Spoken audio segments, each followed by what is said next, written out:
আসসালামু আলাইকুম ফ্রেন্ডস, আশা করছি আপনারা সবাই ভালো আছেন, আমিও ভালো আছি।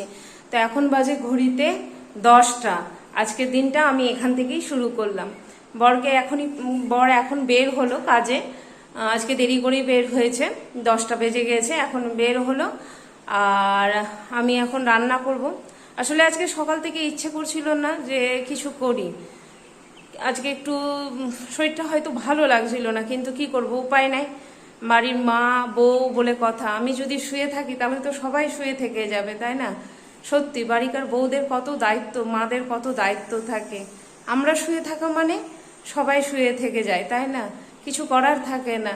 যখন তখন মনে হয় যে বাড়ির মহিলাদের জন্য সরকারকে একটা রুলস করা উচিত। কি রুলস? যে বাড়ির প্রত্যেক মহিলা সপ্তাহে একদিন করে ছুটি পাবে, কারণ তাদেরও তো ছুটির দরকার, ঠিক কিনা? কিন্তু যাই হোক, সেসব তো গেল হাসি মজাকের কথা। তো এখন যাই, রান্নাঘরে ঢুকতে হবে। দেখি কি রান্না করি আজকে, এখনো ভাবিনি। লাউ কাটা আছে, সবজি রয়েছে, ডিম আছে, কি দেখা যাক। এইসবের মধ্যে কিছু একটা করব। মেয়ে ডিম খেতে চেয়েছিল। তো যাই, আগে রান্নাটা সেরে নিই, কারণ 10টা বেজে গেছে। রান্না বান্না করে নিই, আবার দুপুরে খাওয়া দাওয়ার ব্যাপার আছে।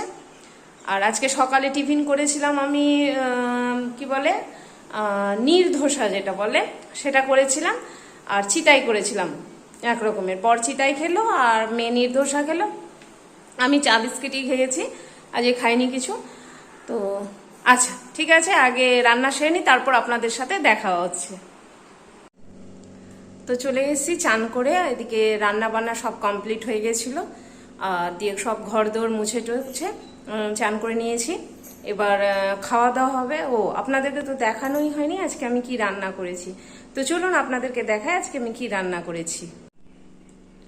তো আজকে আমি রান্না করেছি, যে রয়েছে ভাত, এটা রয়েছে যা ফ্রিজে যা সবজি ছিল একটু শুকনো হয়ে গেছিলো, সব দিয়ে আলু পটল ডাঁটা সজনা যা ছিল, কদমা পেঁপে সব দিয়ে একটা সবজি করেছি।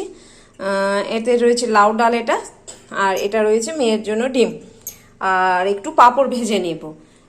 বাস, আজকে এই দিয়েই খাবো, নিরামিষ দিয়েই ভাত আজকে খাওয়া হবে। ও, ভাত দেখে বলবেন না মানে যে একবেলায় এতটা ভাত খাবো না, আজকে ভাত একটু বেশি করেই করা হয়ে গেছে, রাত্রের জন্য করে রেখেছি একটু বেশি করে। আমি একটু রান্নাঘরে ঢুকে পড়েছি। রোজার সময় একটু চিড়া নিয়েছিলাম, কিন্তু চিড়াগুলো খাওয়া হয়নি, তাই ভাবছি চিড়াগুলো একটু ভেজে নিব। ভাজা মানে সব কিছু দিয়ে শুকনো খোলায় ভেজে, আর পেঁয়াজ ভাজা লঙ্কা বাদাম এসব দিয়ে মেখে একটু রেখে দেবো, তাহলে যখন মন হবে একটু চায়ের সাথে চিড়া ভাজা খাওয়া যাবে। তো তার জন্য আমি কড়াই বসিয়ে দিয়েছি। তো যাই, আগে চিড়াটা আমি ভেজে নিই, তারপর আবার আপনাদেরকে দেখাচ্ছি কেমনি করলাম জিনিসটা। এই যে চিড়া ভাজা আমার হয়ে গেল। প্রথমে এই যে শুকনো খোলাতে, যে চিড়াটাকে এরকম শুকনো খোলাতে ভেজে নিয়েছি।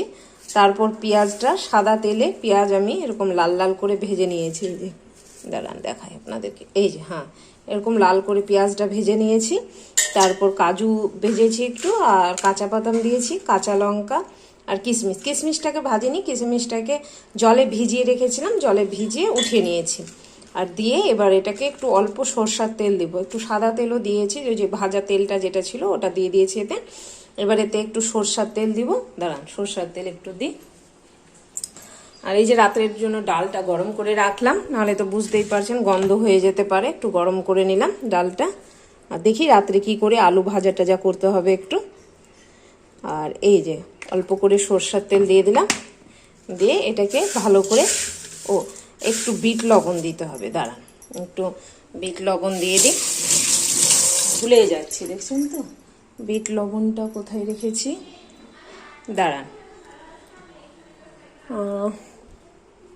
ও, বিট লবণটা আমি বাইরে রেখে দিয়েছি, বিট লবণটা বাইরে রেখে দিয়েছি। আসলে ভাত খেতে বসেছিলাম তখন শশা দিয়ে লেগেছিল বিট লবণটা।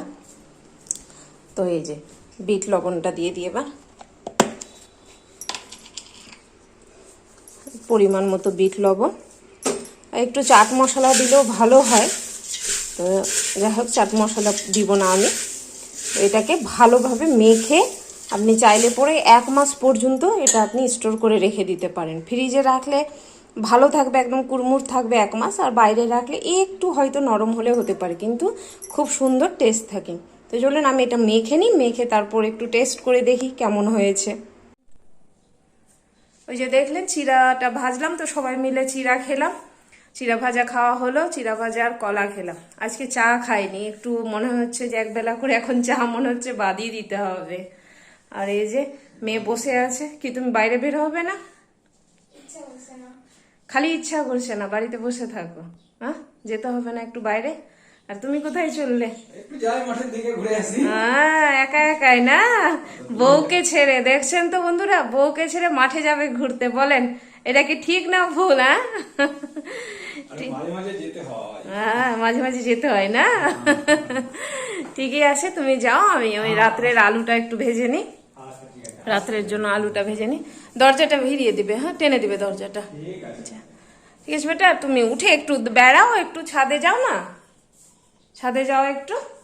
আচ্ছা, যাও একটু ছাদ থেকে ঘুরে এসো, যাও। এটা এই যে মেয়েও কোথাও যেতে চায় না, একটু যে যাবে সে না, ওই ঘরের ভিতর শুধু বই খাতা নিয়ে ওলট পালট, এটা ওটা ছবি আঁকা এই করে। তো যাই, আমি আপাতত আগে এই করে নিই, একটু আলুটা ভেজে নিই। এই যে কড়াইটা বসিয়ে দিয়েছিলাম, কিন্তু এত গরম হয়ে গেছে কি না কড়াইটা, তার জন্য আবার বন্ধ করলাম। তো আবার এই যে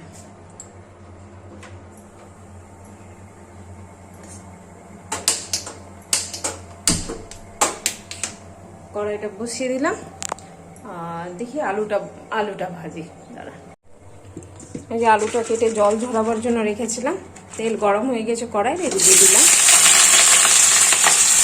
সিম্পলি করবো আলু ভাজাটা, কোনো কিছু করবো না আজকে, সিম্পলি রাখবো।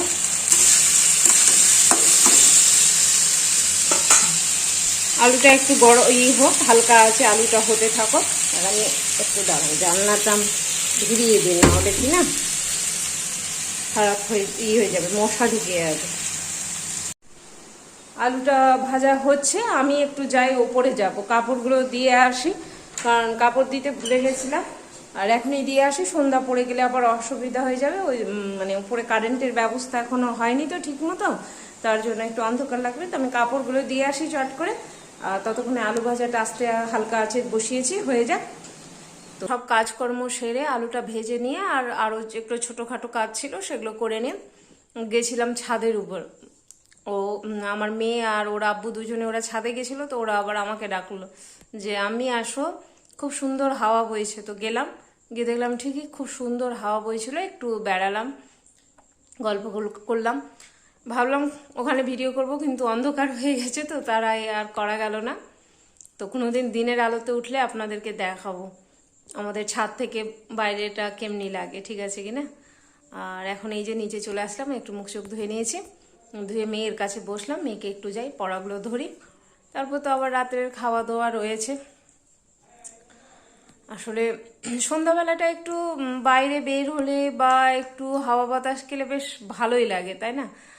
ভালো মানে কি, গরমটাও আজকে একটু হালকা গরমও করছে, ওয়েদারটা একটু ঠান্ডা গরম করছে, তার জন্য মানুষের অসুখ বিসুখেরও শেষ নাই। আর কি করা যাবে। তো যাই, আগে মেয়েকে পড়াটা করিয়ে দিই, তারপর আবার আপনাদের সামনে আসছি। চলে এসেছি রান্নাঘরে, মেয়েকে খেতে দিব এখন। খেতে দিব মানে খাইয়ে দিতে হবে মেয়েকে। আর মেয়ের পড়া দেখলাম, দুদিন ধরে একটু কম দেখা হয়েছিল মেয়ের পড়া, আসলে আমি একটু কাজেই ব্যস্ত ছিলাম বলে। তো যাই হোক, আজকে আবার সবকিছু সলিউশন করে দিলাম, ওর পড়াগুলো দেখিয়ে দিলাম। ওর পড়া মোটামুটি করেছে, দুদিনে একটু কম করতে পেরেছে, বুঝতে পারলাম। যা হয় আর কি, না দেখালে যা হয়, বাচ্চাই তো, আর কি করা যাবে। তো দেখিয়ে দিলাম, আশা করছি এবার ও করে নিতে পারবে।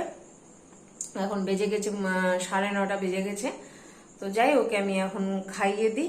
আমি অবশ্য ভাতের থালা আমি রেডি করে নিয়েছি, দাঁড়ান আপনাদেরকে দেখাই কি রয়েছে আজকের ডিনারে। তো এই যে ভাত রয়েছে, আর লাউ দিয়ে ডাল, আর এই যে সন্ধ্যাবেলা আলু ভাজাটা করলাম, এই আলু ভাজা, আর এটা ডিমের তরকারিটা যে করেছিলাম তার একটু এটা রয়ে গেছে, গ্রেভিটা রয়ে গেছে, আর এটা সবজিটা দিয়ে এখন ওকে ভাত খাইয়ে দিই, তারপর আমরা খাবো। তো মেয়েকে খাওয়া দাওয়া করা হয়ে গেছে, আমরাও খেয়ে নিয়েছি। এবার বাস আর কি, রাত্রে সব যা কাজকর্ম ছিল সব সেরে নিয়েছি, রান্নাঘর সব পরিষ্কার করে নিয়েছি। তাহলে আর কি আজকে এখানেই শেষ করছি, আগামীকাল আবার দেখা হচ্ছে। দেখি কালকে সানডে আছে, কি করা যায়, কোথাও একটু যাওয়ার আছি। তো যদি বর যদি না যাই মার্কেটের দিকে তাহলে যাব, আর যদি যাই তাহলে তো আর কিছু করার থাকবে না। তো দেখি কালকে হোক আগে, কি করা যায় কালকে। তো আজকে আমি এখানেই শেষ করছি, আবার দেখা হচ্ছে আগামীকাল। আল্লাহ সবাইকে ভালো রাখুক, সবার ভালো করুক। খুদা হাফিজ, টাটা।